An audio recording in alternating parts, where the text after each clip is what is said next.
Yo, what is up, you guys? My name is Marcellus, and today I'm going to bring you a Doctor Who Series 8 Episode 1 review. I did 2 live reactions. If this is uploaded before the second live reaction, part 2, then yeah, but if not, then this is after. But just know there's two parts to the live reaction I did on the episode. Now, this episode, I'm not going to go over what happened, the plot. I'm going to give you a straight analyzation of the writing and Peter as a 12th Doctor and his supporting cast. Now, in the first couple of minutes, well, pretty much the first half or the first quarter of the episode, Peter is a lot more disoriented than any Doctor we've seen so far. The only one that kind of compares to this is David Tennant. When he regenerated, he went into some coma-like state and didn't wake up till coffee woke him up. With Peter, he was getting simple things mistaken. He called Strax. He called Strax Clara. Couldn't remember who Clara was. He had to be put, like, he would not go to sleep. He wouldn't rest.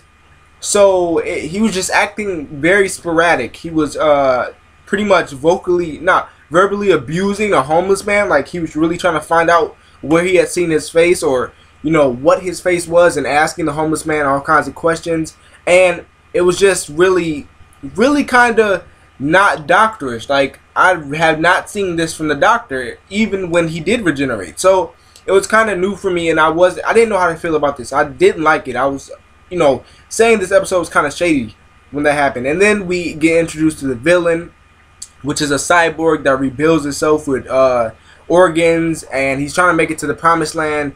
But in reality, there is no promised land that the Doctor tells him. So Peter starts coming into his own when Clara and him meet in the restaurant, where when he realizes that these people aren't really people. They're robots, and they're not breathing. You see the Doctor start being the Doctor and putting stuff together. So when that happens, I'm getting excited. I'm like, yes, this is finally the Doctor's coming into his own. This is not Peter Capaldi. Finally, we get the Doctor again. So after that, you see him abandon Clara, and I never for a minute you said, yeah, Clara's going to just be left down there. I knew she wasn't.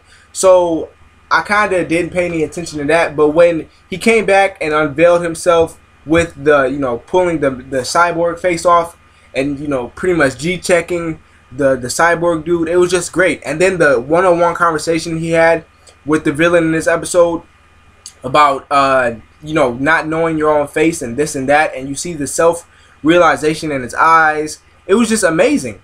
And then so towards the end of the episode, it just gets like 10 times better. The last 15 minutes of the episode are so good, because you see that Clara, she's pretty much telling the Doctor she doesn't know who he is anymore.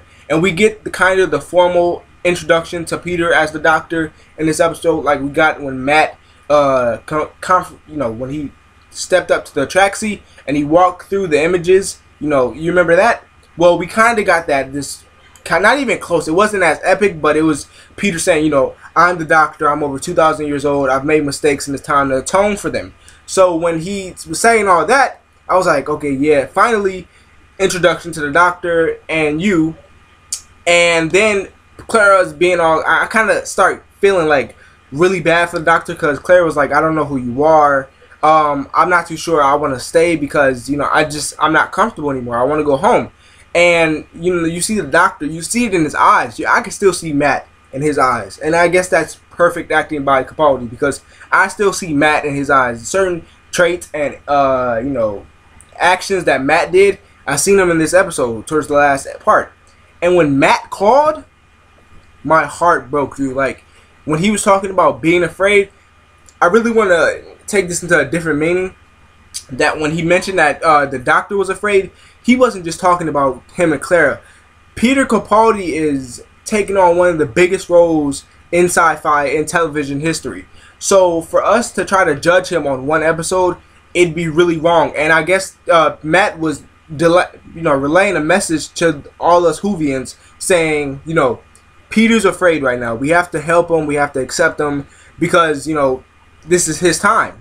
And so after that, going back to what it meant in the episode, Clara decides that she will stay with the Doctor, and that's that. Next episode, we're going to see some Daleks, and I'm just really excited for Peter because Peter really stepped his game up in the last half of this episode. Like his acting, he became the Doctor. One thing I do want to talk about though is when the cyborg made it to heaven or the promised land, some girl was mentioning that, that's her man, and she was referring to the Doctor. She asked him if he pushed the cyborg out or did he jump, and I just want to know what that place is. So maybe that might be the lady that wants Clara and the Doctor to stay together. Who knows? But yeah, subscribe for more Doctor Who. Like the video if you enjoyed it, and I'll see you guys later. Peace.